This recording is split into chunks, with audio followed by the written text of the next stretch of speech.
President Putin didn't have very much to say about the war directly in his Victory Day speeches. The narrative is the same, which is this is all about NATO's long-term aggression against the Russian people, but he had very little to announce about the war itself, partly because we suspect it's dawning on him that it isn't going very well. He began by trying to seize Kiev in 72 hours. That went completely wrong. Then he tried to grab the cities in the north and east of the country. That didn't work either. And so now he's concentrated all of his forces in the southeast of the country, in the south, in order to grab territory. And this Battle of the Donbass has been building up for a couple of weeks. It is now properly joined over the last couple of days. And we can see how this battle is beginning to go. There are pros and cons for both sides. In Mariupol, the Russians have Mariupol, but not the Azovstal steelworks. And so symbolically, the fact that Ukrainians are still holding out at Azovstal is still a problem for President Putin. The Russians have made some gains at Popasna. They've pushed hard at Popasna, and they've actually forced the Ukrainians to pull back. So the Ukrainians have gone back to what they say are prepared defensive positions. They've lost a bit of their perimeter there.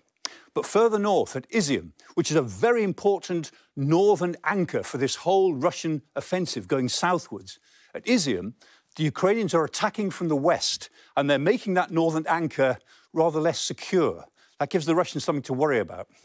More important, at Kharkiv, further north, Ukraine's second city, the Ukrainians are attacking in the north and the northeast. They've pushed Russian field artillery out of range, which is a relief, of course, to the city of Kharkiv. But more than that, it threatens the communication line between Belgorod in Russia, Kharkiv and Izium. That's a very important communication line, and it complicates the problem.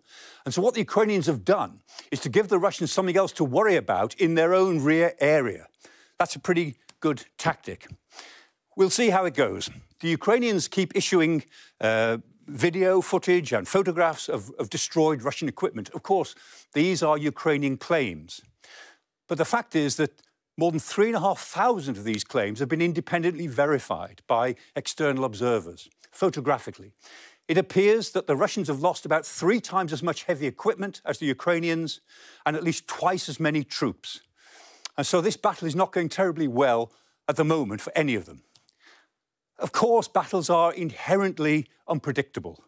But the fact is, if I was looking at this from either Kiev or Moscow at the moment, I'd be a lot happier if I was President Zelensky than if I was President Putin. But the next 2 or 3 weeks will be absolutely critical.